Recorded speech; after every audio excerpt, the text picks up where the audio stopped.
So what we're looking at here today are some of the uses of radioisotopes, and and this is kind of like the final one.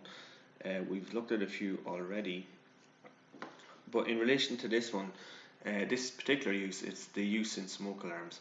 So if we think about smoke alarms in general, like what are the purpose of smoke alarms? Um, they're basically to give early warning to fire. Now, if we go back before we had, let's say, modern smoke alarms fitted in every house, you had this kind of a setup here. So what we have is we have a fire station, and on the top of the fire station, then you have a lookout tower. And also here, if we have a look here, this is in California. We have a lookout tower that's just perched on top of a very high area. And what that does is it gives the person that's sitting up here, they can see all around them. And what they would be looking for, so there would be a person's job to sit in these towers and look around the area and look for something like this, for the signs of smoke. And what they would do then is, if they see any smoke, they'd raise an alarm, and then what would happen is that would, it would direct the fire services to wherever the fire was. Now, as you can imagine, fires happen very quickly, and this is a very, it takes a long time for a fire. It takes a fair amount of time for a fire service to, get their act together and then get to the fire and try and put it out as well. So this is the way. This is, let's say, if you like, fairly crude fire detection and alert systems that were in place. So these were really some of the early systems. So they're basically relying on the human senses to detect smoke and then to raise the alarm when there's a detection of smoke. And the idea then is to put the fire out. Now, during modern times, so instead of having this kind of a system, what we have now is we have smoke alarms fitted in all of our buildings. And those smoke alarms can be of different types. And if we have a look, so for example, one common type of smoke alarm are what are known as photoelectric smoke detectors. So photo meaning light, and then electric meaning like electricity or electrons. So if we have a look here, so this is our setup. So you have what's called an LED, or a light emitting diode. So it's just a light basically. And what it's doing is it's streaming light, it's just shining light in this direction. So light travels in straight lines, like so. It travels like this. Now what you'll see up here is you have like a photo diode. So all that means is it's just like a cell that can detect that when light shines on it, it causes an electric current to flow. And when that electric current flows, it triggers the alarm.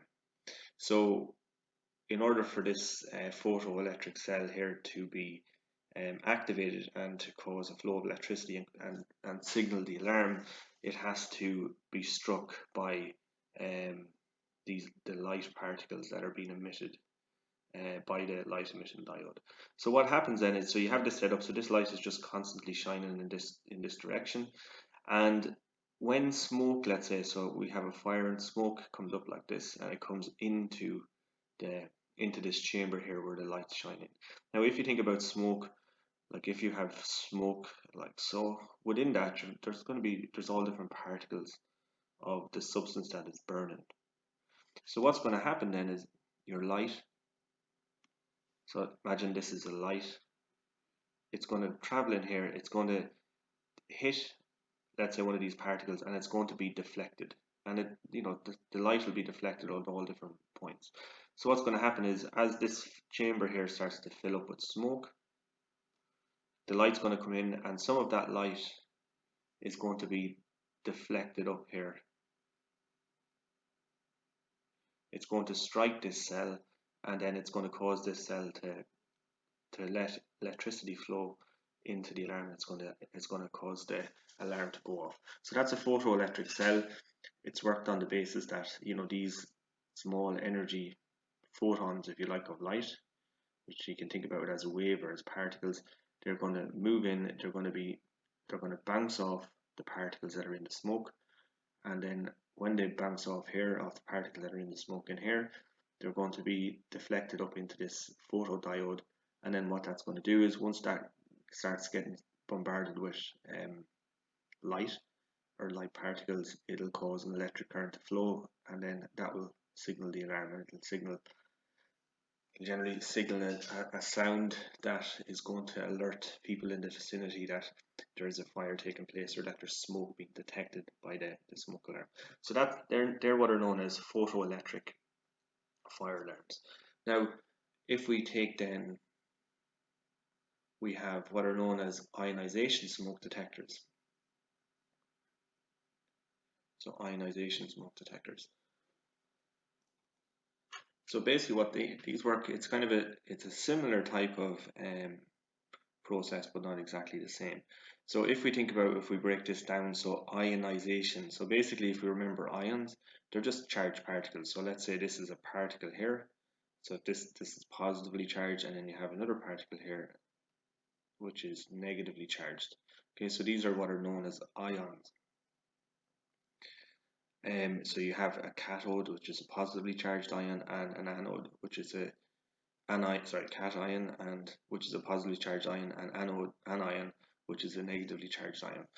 So basically what's happening is, if we have a look at this setup here, so imagine you have a power source here, so that's a battery, and what that basically does is it's going to let an electric current flow through this system.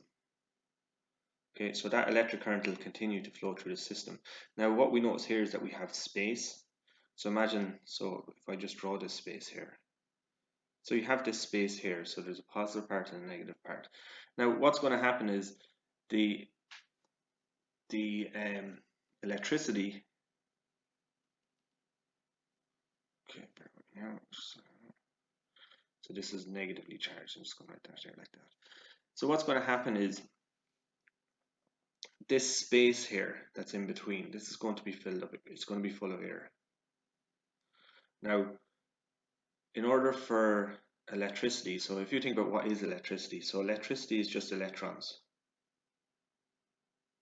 So you have these negatively charged ions or electricity that's moving through, for example, a conductor here, which could be copper wire.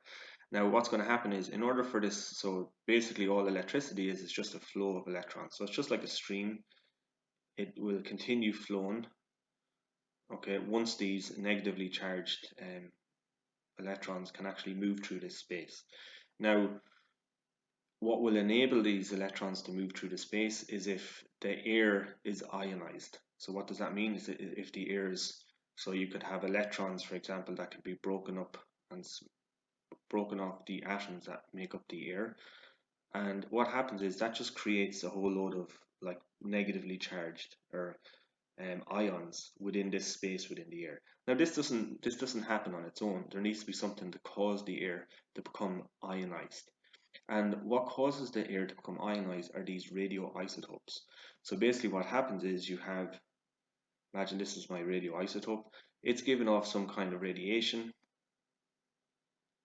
and imagine then these are the particles, or these are the atoms, for example, that are in the air. So you have H2O, you have carbon monoxide, carbon dioxide, you have nitrogen, you have oxygen, for example, in the air. So imagine these are uncharged particles that are in the air. This radiation that comes from this is my isotope, my radioactive isotope. This radiation comes along, it smashes into the air, the particles that are in the air, and it knocks off, for example, electrons and things like that. And what happens is then these become charged. So the air becomes charged up, and then once it's charged up, these ions can then they can pass the electricity current through the air. So what will happen is, once this radioisotope, here we have a radioisotope, its radiation here like this is passing through this space, and what it's doing is it's charging up the particles that are in the air, and as a result of that, this current can continue to flow through this circuit here. And as as the electricity is continuing to flow through the circuit, there's no alarm. So that keeps the alarm switched off. The sound of like whatever the alarm is, be it sound or light. Now what happens then is this ionization process that happens here in this chamber. When smoke comes into this chamber, what happens is the smoke, if you like, it absorbs up the radiation, and the smoke actually interferes with the space in here becoming ionized. And as a result of that, if this space is not ionized, then the current can't pass through this circuit. And if the current can't pass through the circuit, there'll be a current detection system on this circuit, so like so. And once this detector here detects that there's no electrons flowing through this circuit, there's no electrons flowing through here, it then signals an alarm. So again, what's going to cause the flow of electricity to stop? Well, it's going to be caused by this space in between these two nodes here not being able to be ionized because the smoke is interfering with that process. And then the alarm is set. Once this smoke is cleared, it reverts back to this kind of a system here. So you get the radioisotope the radiation passing through, the air in here becoming ionized, and as a result of that, it allows the current to pass through this system. So these are what are known as ionization smoke detectors. So this is where, so for example here, what we're using here are what are known as radioisotopes. So we've different types of isotopes that can be used. A common radioisotope that is used in smoke detectors is americium-241. So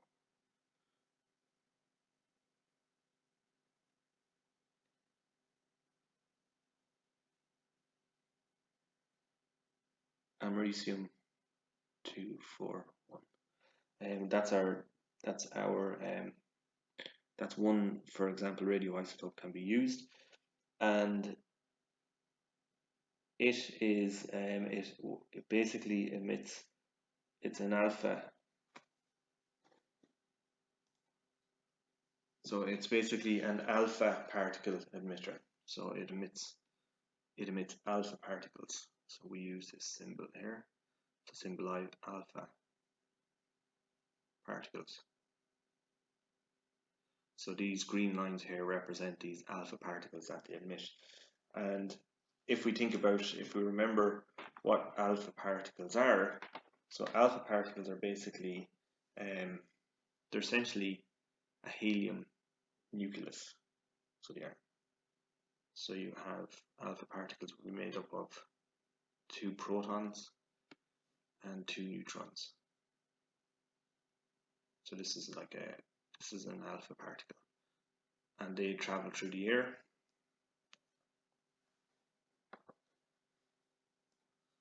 So essentially what they are they're helium. They're helium, the nucleus, they're a nuclei of helium. And these are just spontaneously emitted from certain substances like americium-241. Now if we think about alpha particles, so some of the characteristics of them, they are positively charged, okay, and their penetrating ability is pretty poor.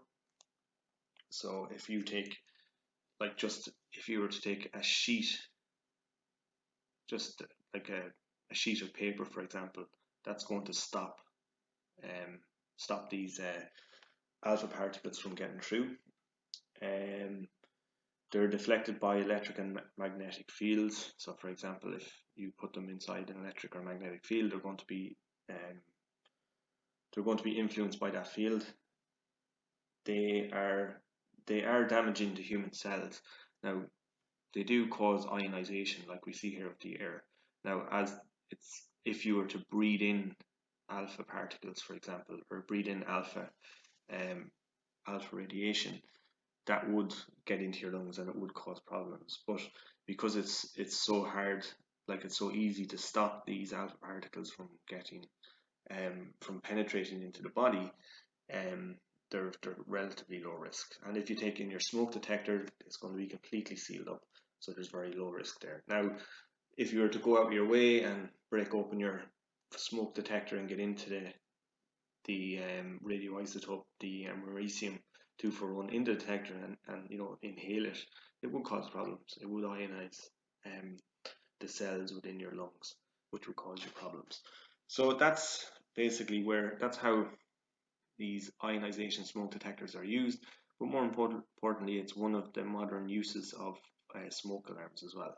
And if you can think, like, it's a huge improvement, like if you consider this was the setup, years ago. They still have watchtowers to watch for a fire, but if you think about, instead of now, there's like a personal fire alarm in everybody's house, and it just helps to keep everybody safe. And this is one of the uses of radioisotopes, such as americium 241.